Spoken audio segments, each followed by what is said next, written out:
El aire.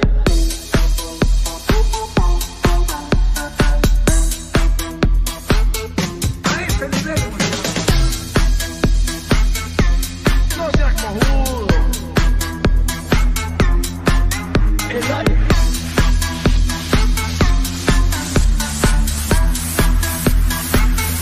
A ese nivel nos ordenan no hacer nada y ese hacer nada lo hacemos mal, la puta que nos parió todito. No seas cojudo. A ese nivel hemos llegado. Puta, será el país de mierda este que nos tocó. Nos ordenan no hacer nada y ese hacer nada lo hacemos mal, la puta que nos parió todito. No seas cojudo. A ese nivel hemos llegado.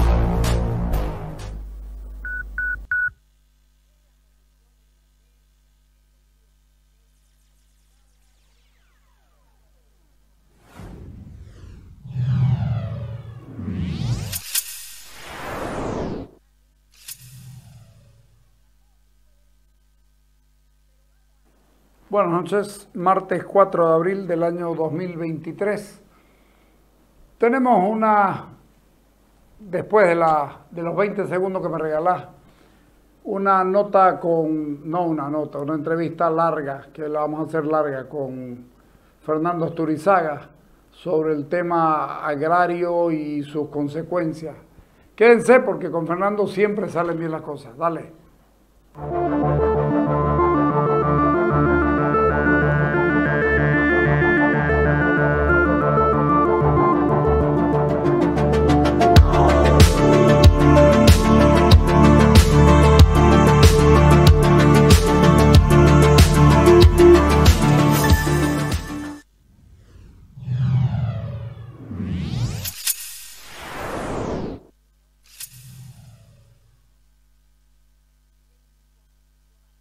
Fernando Asturizaga trabaja desde hace muchos años en materia agraria, defendiendo la legalidad y sobre todo a los propietarios que se ven avasallados por el gobierno. El gobierno no te avasalla entrándose a tu tierra, sino con leyes, y usa gente para que se entren a tus tierras aparte. ¿O no es así, Fernando? Gracias por venir. No, gracias a ti, Carlos, por la invitación. Cuando se aprobaba la ley de reconstrucción comunitaria el año 2006, yo dije, esta es la ley 1008 agraria, ¿no? Muchos pensaron que yo estaba exagerando, pero bueno, pasaron los años y se me va dando la razón, lastimosamente. Tenemos una serie de normativas que son inadecuadamente aplicadas, y eso es lo que complica la tenencia en la tierra, es lo que complica la producción, especialmente en este departamento que es extremadamente productor de alimentos. Y este departamento productor da la impresión de que a ratos puede dejar de serlo con tanta traba, con tanta indefinición de parte de las autoridades. Mirá el caso de Santagro, han permitido que se lo invada el 25 de diciembre y hasta ahora no lo sacan a los agresores. Han entrado a tiros, rompieron todo, quemaron todo, le dieron palo a los pacos, y hasta ahora, bueno, ya hubo 2 muertos. ¿Hay un tercero en discordia ahí? Mira, yo he tenido acceso a parte de la documentación de Santagro, y lo primero que hay que dejar absolutamente claro es que los propietarios de Santagro son eso, son propietarios. Ya. No son poseedores, no son avasalladores. ¿Y por qué digo esto? Por 2 motivos fundamentales. El primero, porque compraron de un anterior propietario que tenía un trámite agrario antiguo ese predio, lo compraron, ¿no? Y además, la máxima autoridad del pueblo indígena Guarayo certifica la existencia de ese predio desde antes del año 1967.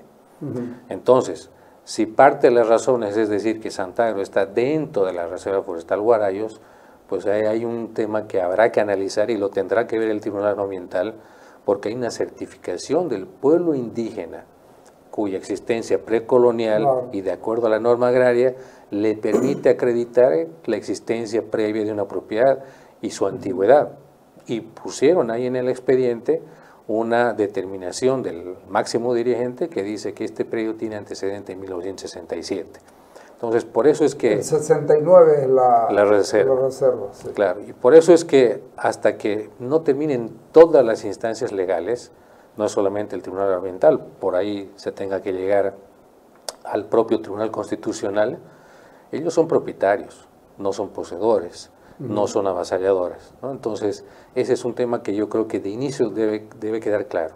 Ellos no han avasallado, sino que tienen una tradición de derecho propietario y de producción de más de 25 años y de más de 50, si tomamos en cuenta lo que dicen los propios dirigentes indígenas guarayos. Ahora, ¿cómo entender lo que está pasando con el sistema?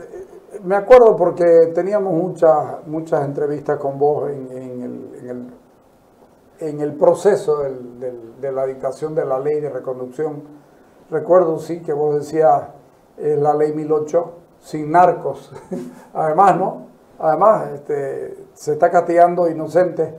Pero ya está hecho y el Tribunal Agrario y Medioambiental es un tribunal raro que uno ve sus resoluciones o ve sus documentos que publican, como el de Santagro el otro día. Si reconoce que el predio está en litigio, además el que traba el litigio es Santagro, no es el INRA, ¿cómo puede poner entre paréntesis tierra fiscal? Bueno, yo me imagino, querido Carlos, de que el tribunal trata de no decir a una autoridad de Estado que dijo esto es tierra fiscal y los empresarios son avasalladores, ¿no? Bueno, pero pensemos bien, ¿no? El Tribunal Ambiental está diciendo de que hay un proceso contencioso administrativo que está pendiente de resolución final y que en tanto llegue esa resolución final, ellos han determinado medidas precautorias. Lo que no termina de decir el pronunciamiento del tribunal que se ha hecho público es que esas medidas precautorias de no utilización de bosque, de evitar el desmonte, del trabajo y por supuesto de la misma prohibición de asentamiento, fue pedida por los propietarios de Santagro y por tanto va en contra de la gente que avasalló el predio en diciembre del año pasado.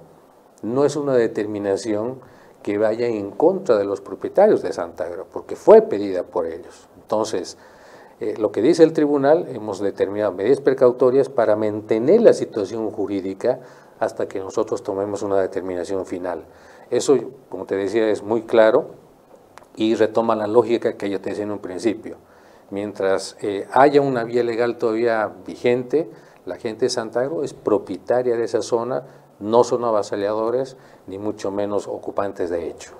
Más de 100 predios tomados en Santa Cruz. Se habla mucho de Santagro, pero está ahí cerquita Las Londras, está ahí cerquita otras propiedades. Y hay además una invasión en un área de aprovechamiento forestal de la propia TCO. Así es. Por parte de los interculturales, vos lo debes saber. Sí. Y sabes que no estoy mal informado.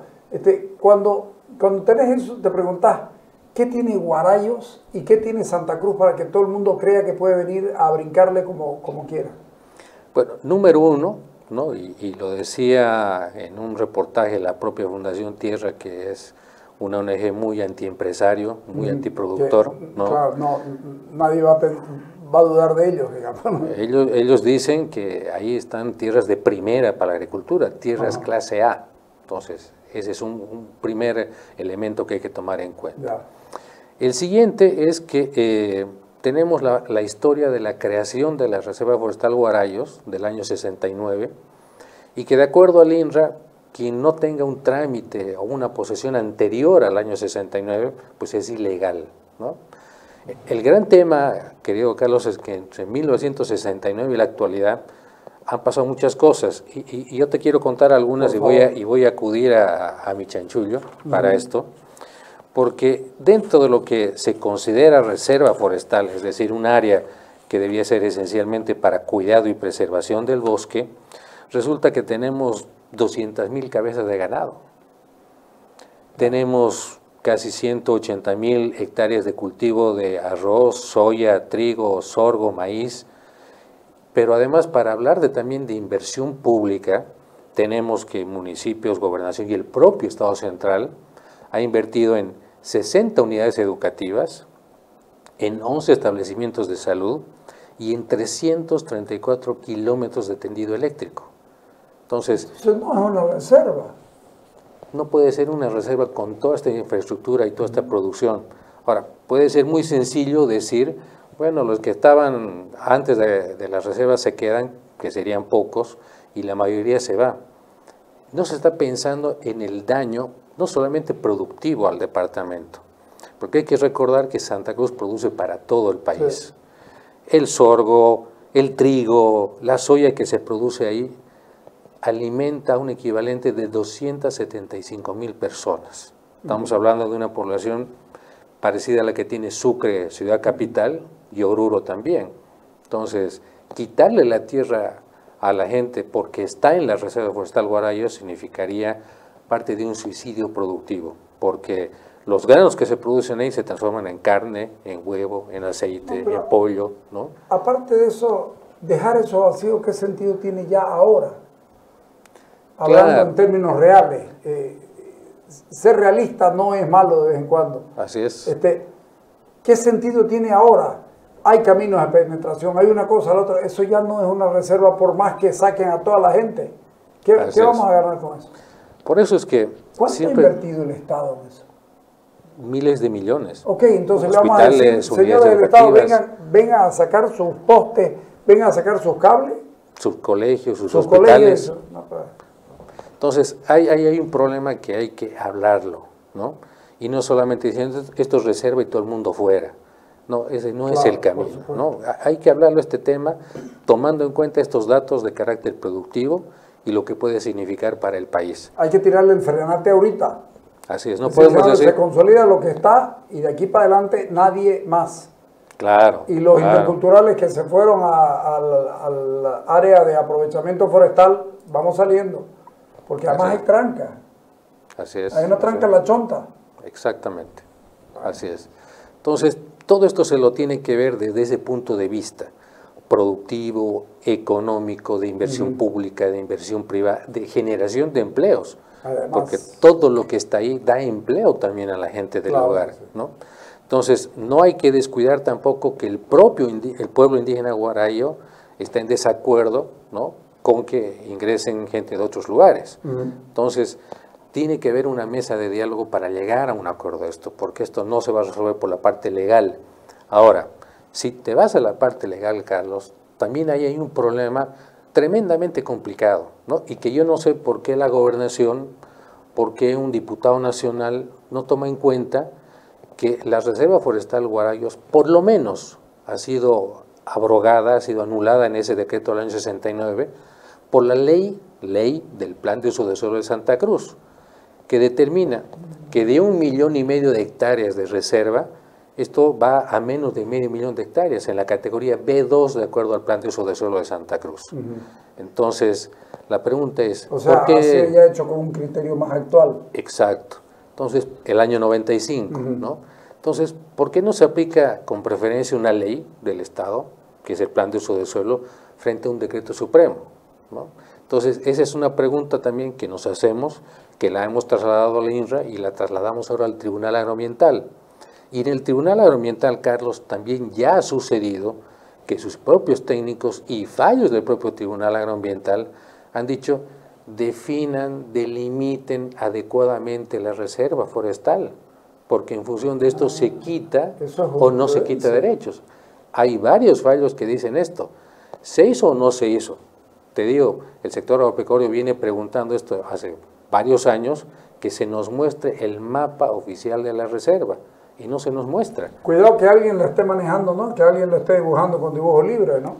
Bueno, esa es una de las dudas que son razonables de nuestra parte y que debería ser parte de las dudas que también el tribunal, en base a fallos anteriores, tome en cuenta para evitar causar injusticias.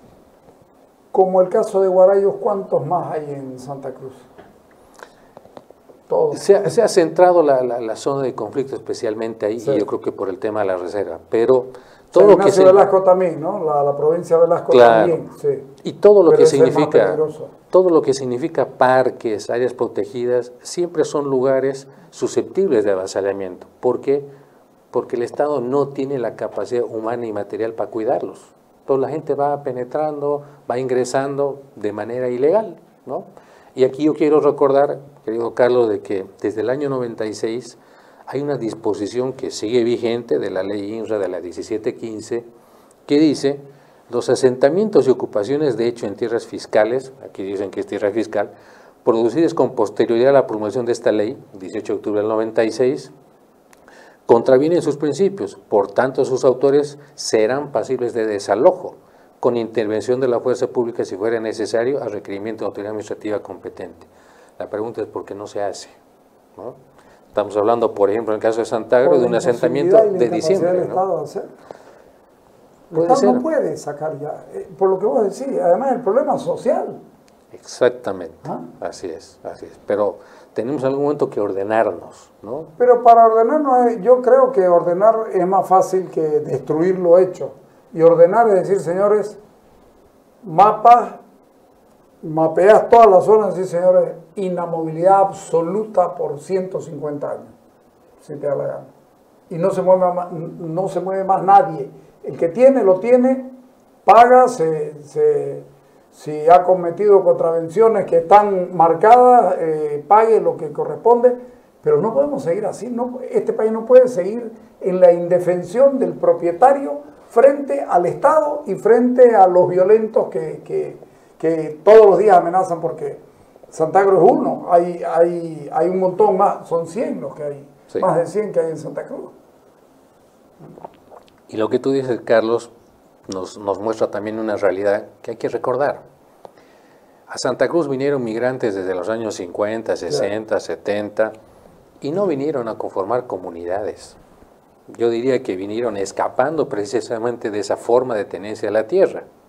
Todos vinieron a tener su parcela, y sí, creo yo que parte básica del modelo de desarrollo productivo cruceño, que a algunos no les gusta, pero que hay un modelo de desarrollo, se basa en la propiedad individual de la tierra. Pero por supuesto, ¿no? En la propiedad privada. Exactamente, ¿no? Que es la que se está queriendo negar de alguna manera. Y en un informe muy interesante que recientemente presentó el director nacional del INRA, para él todo mi respeto por los datos tan interesantes que ha dado, desvirtúan, por ejemplo, el hecho de que el empresario grande o el gran productor lo que busca es acaparar tierra, que suba de precio y venderlas, ¿no? Tener tierra de engorde. A ver, ¿es gran productor o es comerciante? Porque los grandes productores no hacen eso. El gran productor busca producir cada vez más y endeudándose para preparar esa tierra y para hacer lo demás. Así es, el gran productor, mediano, pequeño, arriesga su capital, su vida, para seguir produciendo. Y contra la gente que decía de que quienes más venden, transfieren la tierra, el INRA con datos oficiales, y esto lo dice el doctor Eulogio Núñez, nos informó ahí en una audiencia pública de que de 50.646 transferencias de tierra en el país, 48.760 corresponden a pequeñas propiedades, ¿no? O sea, solamente por tierra absolutamente todo. Así es, ¿no? De todo lo que se vende. 48.000 transferencias son de pequeñas propiedades. De pequeños 10.000 grandes. Claro, y las empresas agropecuarias hay 586 transferencias. Una enorme diferencia. Entonces, ¿qué te está diciendo esto? Que la tierra se compra, se vende independientemente del tamaño, sí, y que quien vende no es porque quiere hacer negocio, quizás le fue mal, sí, quiere iniciar otra cosa. Aquí yo le llamaría un estudio más. ¿A manos de quién fueron a dar las grandes empresas? ¿A manos de quién fueron a dar? A lo mejor de otros más grandes que ellos, que necesitan ampliar. Y como vos decís, aquí al que le va mal 2 veces piensa en vender porque pierde hasta la casita de mamá, ¿no? Así es, ¿no? Entonces, porque ya se pueden hipotecar. Se pueden vender las pequeñas, pero no se pueden hipotecar. Eso te iba a decir, si no puedes hipotecar, ¿qué vas a hacer? ¿No? Estás trabajando con tu plata, ¿no? Así es, entonces la vendes. Y eso nos muestra estos datos oficiales del propio INRA. Y yendo más allá, Carlos, también se hace un podio primer, segundo y tercer lugar de los departamentos donde más tierra se ha distribuido a comunidades. Y mira, los datos oficiales del INRA arrojan que Santa Cruz es el primer lugar, ¿no?, con 1.468.000 hectáreas para 930 comunidades, solo en Santa Cruz. Le sigue Pando con 340.000 hectáreas y 113 comunidades. Después de Santa Cruz, ¿no? Beni 315.000. Y lo interesante de esto también es un dato que lo dio el propio INRA, es que entre el 2010 y el 2019 solamente se han revisado si cumplen la función social, si hay algún tipo de trabajo, de residencia en esas áreas, solamente se han revisado 61, ¿no? No, perdón, 209 se han revisado y se han verificado que 61 no cumplen ninguna función social ni productiva. Eso las están usando para venderla. Entonces, ¿qué está pasando ahí? ¿Por qué esta cantidad de tierra en Santa Cruz solamente, 1.400.000 hectáreas, no se ven, no se sienten que ingresan al círculo productivo? Como tú dices, se están alquilando, se están dividiendo, se están revendiendo. ¿Qué está sucediendo?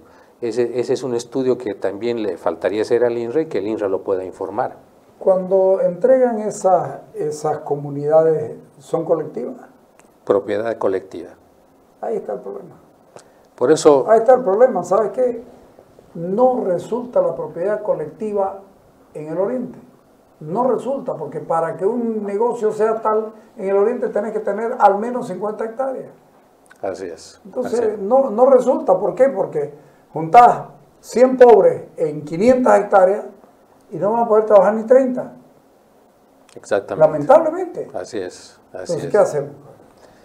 Lo que dijo ANAPO hace tiempo como propuesta es que en Santa Cruz, en el Oriente, se haga una consulta a los mismos que han sido beneficiados. ¿Quieren tener un título colectivo compartido con todos o prefieren tener un título de su parcela individual? Creo yo que la gente va a preferir su parcela individual. Yo te cuento que he estado conversando con mucha gente de los que trabajan, de los que viven en comunidades. Me dicen que están cansados de trabajar para otros. Pues es lo mismo que vivir en el aire. Al final de cuentas, el jefe no hace nada porque es el jefe y todo lo mira. Y nosotros tenemos que trabajar para producir para todos. Y eso no es correcto. Y la muestra está en que si ese millón de hectáreas vos la repartís individualmente, vas a ver cuánto crece la producción cruceña. Claro, ¿qué es lo que ha venido sucediendo? Claro. ¿No? Es lo que te decía, la migración de antes no vino a formar comunidades. No vino. Vino a comprar su tierra primero, no vinieron a buscar regalo, vinieron a comprarla y hacerla producir, ¿no? Y de ahí que tenemos tanto migrante que es dirigente de instituciones agropecuarias cruceñas. Acordate el estudio fílmico que hizo Gary Rodríguez con los migrantes exitosos. Con los migrantes exitosos. Y de eso deben haber, en ese caso nos presentó 14 creo, sí. Pero ahorita podés encontrar 1000. Seguro, seguro que sí. ¿Te pido un corte? Perfecto. Dale. Carlos.